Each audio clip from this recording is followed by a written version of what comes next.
Sa Senado, ang intensyon is to protect the magnanakaw. Ang totoong magnanakaw ng mga members ng Senado mismo. O, tingnan ninyo, dahil sa pag-arrest, pero hindi yan, mga kababayan, party na lang yun si Erwin Tulfo. Kahit niya palakaluin mo yung mukha niya sa kapal. Erwin Islams Cayetano over live stream comments. Imbes na mag-preside siya, nag-vlogging siya. Senator Erwin Tulfo Tuesday criticized Senate President Alan Peter Cayetano over statements made during a live stream amid his continued absence from Senate session. Nagdala ng 5 maleta ang kampo ni Inday Sara para lang sa 50 pages na dokumento. At ano ang laman ng dokumento? Hindi ebidensya, hindi depensa, kundi kahilingang i-dismiss ng Senado ang articles of impeachment. Nagbabagang mga balita at pagtalakay sa mga isyu na lipungan. Bulsa! Opinyon, banat at paglalantad sa katotohanan. Bulsa! What you see is what you get. You decide.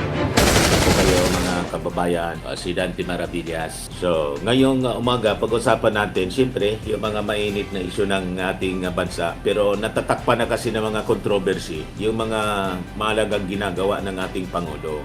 Huwag nating hayaan na matakpan ng mga controversy po na wala mang kakwenta-kwenta, lalo yung nangyayari po sa Senado. O ngayon, prangkahin ko na kayo. Itong nangyayari po sa Senado, dinisign nila to. Nakita ninyo, nagsalita na po si Sara Duterte.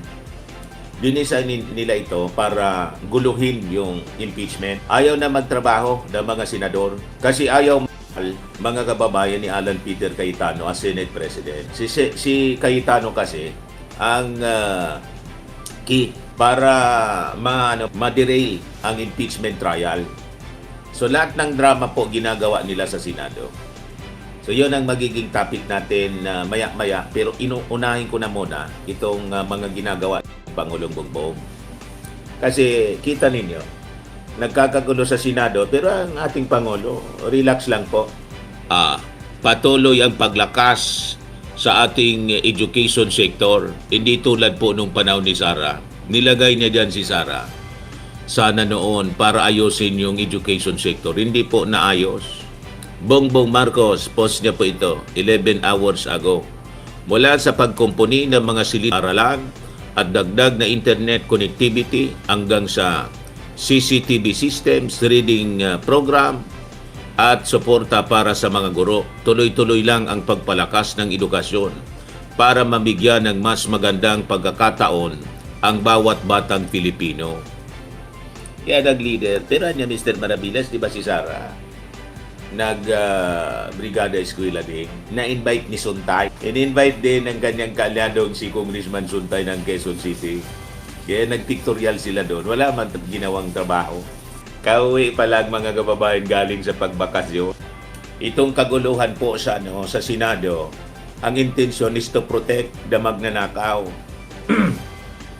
Ang totoong magnanakaw ng mga members ng Senado mismo. O, tingnan ninyo, dahil sa pag-arrest, pero hindi yan mga kababayan, party na lang yun na yung corruption mga kababayan, na subject ng impeachment, hindi balantad yung presentation ng ebidensya. Huwag tayong pauoto sa kanila. Yon mga kababayan yung drama nila. Kaya itong mga senador na to, dapat ito expel na tulad ni Kiko Barsaga. Kailangan silang filean po ng ethics complaint. Kasi po, mismo ng yung rules ng Senado, mga kababayan, binayolate nila. And ayaw na trabaho, dereliction of duty ang ginagawa po nila. Anyway, yung minority senators po, pinag-aaralan na ang pag-file ng ethics complaint. All these hudas na mga senador, 13 hudas na tinatawag ni Mokang Brave 13 daw. Paano naging brave po ang mga senador na to na ayaw pong harapin yung katotohanan? Brave dapat, isa kang kaya tinawag ni Rafi Tulfo na duwag. Kung matapang ka niya, bukas anya, mag-appear ka kay Cayetano to preside the session ng Senado. Ibigay ko muna sa inyo yung sabi ni Erwin Tulfo. Erwin Tulfo, kahit niya palakaluin mo yung mukha niya sa kapal. Erwin Islams Cayetano over live stream comments. Imbes na mag-preside siya, nag-vlogging siya. Senator Erwin Tulfo Tuesday criticized Senate President Alan Peter Cayetano over statements made during a live stream amid his continued absence from Senate sessions for 2 consecutive days. Tulfo questioned Cayetano's remarks in conduct saying, the Senate leader should prioritize attending sessions instead of going live on social media. Correct. Pwede siguro, pero sa tingin ko, lalo kay Senator Alan Peter Cayetano, sa sobrang kapal ng mukha niya, ayaw niyang magalaw. 2 days na nagsasuffer po yung taong bayan. That is the problem here, Tulfo said, later apologizing for his language. He also urged Cayetano to return to the Senate floor to ensure quorum in proper legislative work. Correct. So bumalikan niya siya sa Senado. SP Cayetano, para awa mo na. Pumasok ka na bukas, 10 ng inyong mga kasamahan para magkaroon po tayo ng quorum. Ayaw bumalik ni Alan Peter Cayetano. Pinagbabawal, diktador. Pinagbabawalan niya yung mga kasama niya na umattend ng sesyon. Tulfo question Cayetano's announcement regarding the Blue Ribbon Subcommittee, saying the process for its creation was unclear and may not follow proper Senate procedure. Bago ka magkaroon ng subcommittee, dapat po muna, i-create muna yung committee. Correct. He further said the minority bloc had not received any formal invitation to attend the subcommittee hearings scheduled on Thursday. Tulfo also raised confusion over continued holding of committee hearings despite the absence of session, questioning the consistency of Senate procedure. Hindi na po sinusunod yung lahat ng rules ng Senado. Sinalaula na nitong bugok na senador, mga kababayan. Pakinggan ninyo yung interview ni Anong ginawa? Kailan ang presidente na yun? At ito may habit na si Cayetano eh. Sa habit na niya na ginawa niya, speaker siya. Nung pinapali siya, in-appoint, sasabihin ko lang in-appoint, dahil lang kailan ang presidente na hindi dapat na kailan, si Duterte noon, nagkaroon ng agreement. Siguro doon. Agreement yung na 15 months si Cayetano, after 15 months, uupo si Velasco, diba? Yes. Ano nangyari nung dumating na yung 15? Term sharing sila nag-usap. Gentleman's agreement. Mag-serve ka niya 15 months. Ang nag-mediate si Digong. Kasi usually ganun po. Speaker ka, may basbas yung presidente palagi. It's normal. Laging may basbas. Yung Senado ang mahirap. Hindi independent republic ang mga senador. But this time, mga kababayan, hindi na independent republic. Davao Republic. Kaya yung sinasabi nilang independence, dapat independent daw yung Senado. Ang gusto nila, independent. Tama. Independent sa Malacanang. Pero hindi independent kay Sara. Nakita ninyo? Sinasabi niya, dapat hindi madiktahan ng Palasyo Malacanang ng Senado. Independent republic. Fine. Pero pwedeng diktahan ni Sara. Ayaw niya na. At ang sinisigaw niya ng araw, pareho na naman ang sinisigaw niya. Kung kayo ay may numero, sa inyo ba itong speakership, di ba? Oo nga po. At sabi niya, nagkagulo na rito, may violence na. Katulad doon sinabi niya last week, ina-attack na ang Senado. Doon naman sa House, sinabi niya, dinistro ka na yung mga pinto, may violence na. At tapos later on, nagmukhang tanga siya, nasabi kong tanga at talagang insincere because nung sinabihan siya ni Duterte tumigil na, nag-apologize siya kay Duterte. At sabi niya, hindi niya raw masyadong nahagip. Mali raw siya doon sa pag-handle niya ng issue at doon niya lang binigay. So nag-upo ang House, ngayon naman ginugulo ang Senado. Inaalis siya sa Senado. Anong ginawa? Yung accusation ngayon na pinutol yung internet, na pinutol yung air conditioning, yan na naman. Opo. So this guy is a creature of bad habits. Dapat tanggalin na talaga yan. Sinabi ko na last week, tanggalin na yan. Because pagka ganyan, parang cancer yan eh. Tanggalin na yung cancer bago ka kumalat. Kaya mga kababayan, tanggalin na niya yung cancer. Diyan sa ang cancer diyan po sa Senado, hindi lang si Alan Peter Cayetano. The rest of the majority senators, lahat yan cancer, dapat tanggalin yan lahat. Pero sabi ko sa inyo, yung ating Pangulo, sige lang ng trabaho. Abang sige ang politika ng kampo ng Duterte, ayaw nang magtrabaho. Pero yung ating Pangulo po, tingnan ninyo, unaffected po siya. Yan ang leader, mga kababayan. Dito lang tayo, dito sa kapitbahay, school. Dahil tinitingnan lang natin ang paghahanda para sa dadating na pasukan. At maraming mga ang unang mapipintahan ay yung CCTV. Nagkapit tayo ng CCTV. I think dito sa eskwelahan na ito, they have 16 cameras. 16 cameras para bantayan at tiyakin na yung mga bata ay ligtas at safe sila at kung meron mangyari, alam kagad ng mga teacher, alam kagad ng mga administrator. Kaya yun ang inuna namin at ang isa pang pinuntahan namin ay ang Brigada Eskwela. Ito ay naglilinis, nagpipintura, nag-aayos. At dito sa ang beneficiary, ito yung sinama natin sa TUPAD program.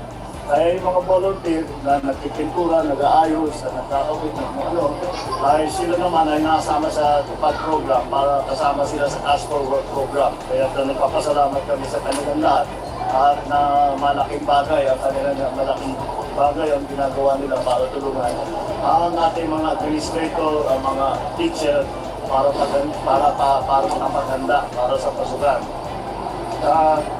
Tapos na ang implementasyon ng 147 na paaralan ang matutulungan 3,658 ang naging beneficiary ng TUPAD at ang binagay natin ay 26.12 billion ang kabuuang pondo na pamahagi natin.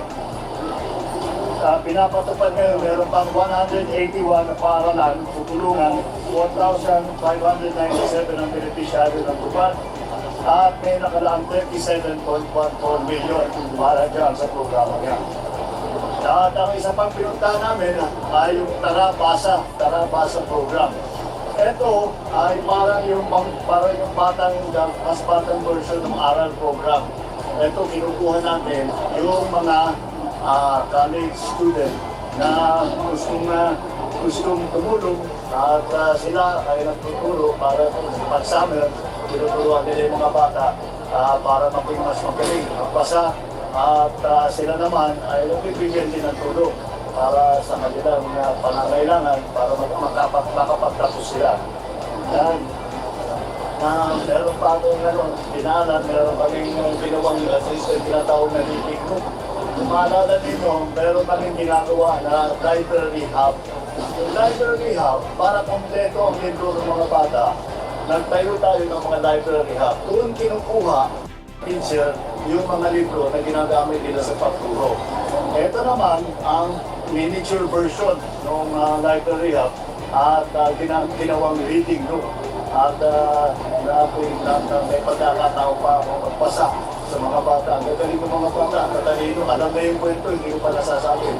Pero nakakatuwang makita na full class tayo sa sector at lahat ng pangangailangan ay kaya bigay ng pamahalaan at binibigay natin, alam naman natin ang pinakamahalaga para sa ating kinabukasan ay ang pagturo at ang pag-training sa ating mga kabataan. At yan ay hindi natin pinag-usapan ng college, hindi natin pinag-usapan ng high school. Kailangan magsimula sa grade 1 pa lang, kindergarten pa lang. Kailangan nag-umpisa na ang magandang pagtuturo. Kaya kailangan natin ginawa lahat ito. Kaya lahat ng buong bansa, gagawin natin ito. At sana by the way, kung ano ay opening of class, tapos na tayo lahat. Okay. Kaya nandito yung ating bagong Dole Secretary, si dating Senador Francis Tolentino. Siya ang kalihit ngayon natin sa Department of Labor and Employment. At siya ang nag-implement ng TUPAD program para dito sa ating mga volunteer. Ang aming principal ay Marcos Scholar pala ito.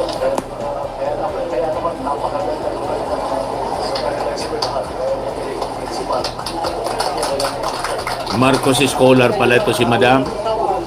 Na yung isang building dito, Marcos School building. Kaya matitino. 1978. Marcos Building pa, Marcos type. The first project of our First Lady and that was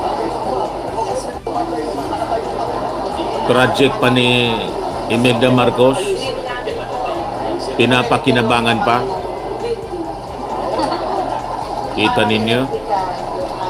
Kumusta naman si Digong? Anong project? Tapos si Sara?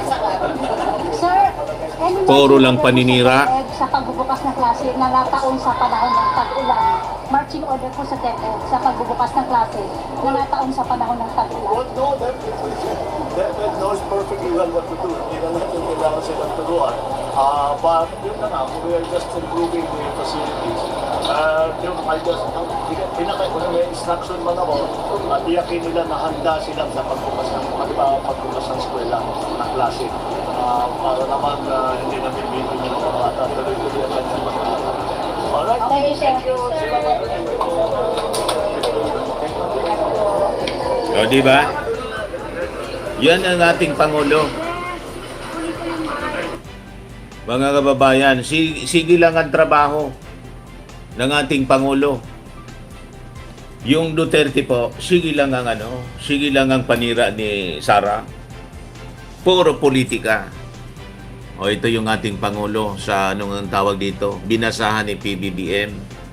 Binasahan ni PBBM ang mga preschoolers ng kwento. Marunong na ba kayo magbasa?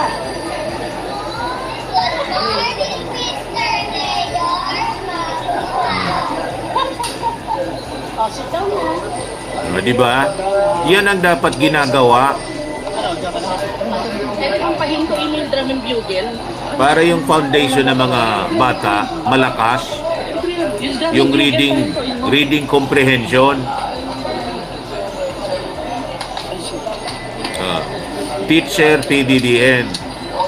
Never yan na nagawa nila ni Sara. Tapos si Sara magtuturo ng magandang asal. Yung sarili niya, hindi niya maturuan ng magandang asal.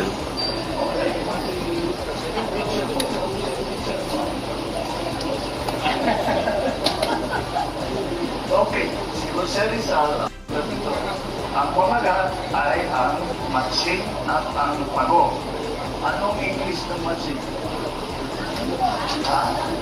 Okay, ano yung pago? Tender, anong English? Okay. Teacher PBBM.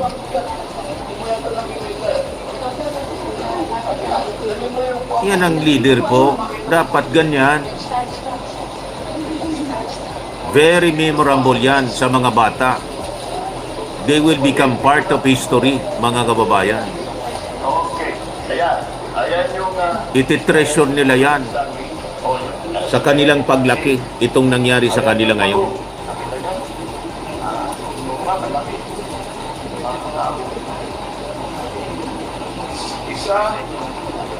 isa ito mainang na ako na lang aakyat, kukunin ko yung mga naging bunga. Sabi naman ng pagong, sige nga, magmansing. At ang buong pasasalamat, nagsabi sa pagong. Kaya lumakad na sila papunta sa bahay ng pagong. Di ba, mga kababayan? Marunong na ba kayo magbasa? Napakagaling ng ating Pangulo. Ito yung pagkatapos basahan, mga kababayan, ng kwentong Pagong, namigay ng stuffed toys yung ating Pangulo para sa mga bata.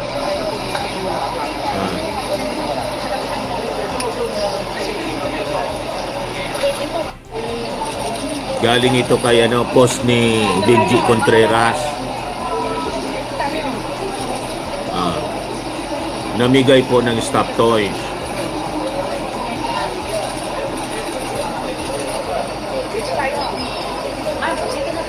O ngayon, si Sara, puro politika. Nangingialam siya doon sa nangyayari sa Senado. Kasi alam niya yung nangyayari sa Senado. Kasi siya yung nagkukumpas doon.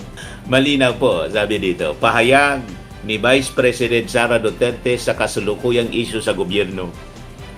Mga kababayan, assalamu alaikum. Madayaw o maayong adlaw kaninyong tanan. Ang mga natutunghayan natin ngayon ay dapat ikabahala ng bawat Pilipinong naniniwala sa demokrasya. Ano man ang kanilang paniwala o kulay sa politika. Nakikita natin kung paano ginagamit ang mga institusyon ng gobyerno ang pera ng taong bayan laban sa anumang oposisyon. Ang mga natunghayan natin ngayon ay dapat ikabahala ng bawat Pilipinong naniniwala sa demokrasya, anuman ang kanilang paniwala o kulay sa politika. Nakikita natin kung paano ginagamit ang mga institusyon ng gobyerno at ang pera ng taong bayan laban sa anumang oposisyon. May lakas siya ng loob, may kapal ng muka na magsalita ng ganito. Sa halip na tutukad ang mga tunay na suliraning kinakaharap ng mga kababayan. Ginagamit ang kapangyarihan upang patahimikin ang mga boses ng mga hindi sumasang-ayon. A democracy cannot survive when those in power see every critic as an enemy and every opposing voice as a threat. I have always believed that the independence of our institutions must be protected. This includes not only the Senate and the House of Representatives as an institution, but every senator and member of the House must be free to perform his or her constitutional duty according to the conscience, free from threats, pressure, or any form of intimidation. The Filipino people deserve a government focused on solving problems, on strengthening institutions, not bending them to political ends, and on serving the nation, not perpetuating to power. Democracy is not weakened by dissent. Democracy is weakened when those in power become afraid of it. Syukran. Kayo mismo ang takot sa demokrasya in full swing. Itong impeachment, parte ito ng democracy. Accountability sa democratic government. Ayaw mong harapin. Omnibus dismissal ang dala-dala ninyo. Nagdala ng 5 maleta ang kampo ni Inday Sara para lang sa 50 pages na dokumento. At ano ang laman ng dokumento? Hindi ebidensya, hindi depensa, kundi kahilingang i-dismiss ng Senado ang articles of impeachment. Puro drama. Yun man lang pala yung laman. 50-page dismissal. Ganon tayo ginagago. Ayan man lang po mga kababayan. Anyway, maraming salamat po. Bukas naman po. Bye-bye. God bless po. Swimming and lifting cream, pinapahid po sa mga pulses in affected area. Mainam po sa paninigas ng mga kaso-kasuan. Ito naman po, Automax Radiant Serum. Sa mukha naman yung application. Anti-aging po siya. You will look 10 years younger than your age. Sa mga cancer patients naman po, baka lang gusto ninyo itong itry. Neng siya red mixed fruit drink. Hindi mo po siya gamot, food supplement siya. Kaya lang, gawa siya mga kababayan sa goji berry. Yung goji berry may anti-cancer properties. O ngayon, yung mga inquiries ninyo, dumiritso na lang kayo sa aming messenger sa Facebook para masagot namin agad. Ayos pa? Ayos na ayos niya, Mr. Maravilla. Sa mga nagana po ng malinis and spacious fitness gym, pumunta lang po kayo sa aming Colossal Fitness Gym. May Grab car rental din po kami. But anyway, ito po pala yung aming bagong product na binibenta online. I am worldwide amazing pure organic barley powdered drink mix from Australia. Negosyo to ng aking anak na architect entrepreneur Riz Maravillas. Ayan po. Kontakin na lang po ninyo siya, Riz Maravillas on Facebook. Ang mga health benefits niya, boost immunity, improves digestion, enhance energy levels, packed with antioxidants, prevent cancer. Ito naman po yung bago naming product na binibenta online. Eye Glow Serum, whitening po siya. Tingnan ninyo yung epekto sa aking anak na architect before and now. Yung mga inquiries po ninyo, dumiretso na lang kayo sa kanyang Facebook account, Riz Maravillas.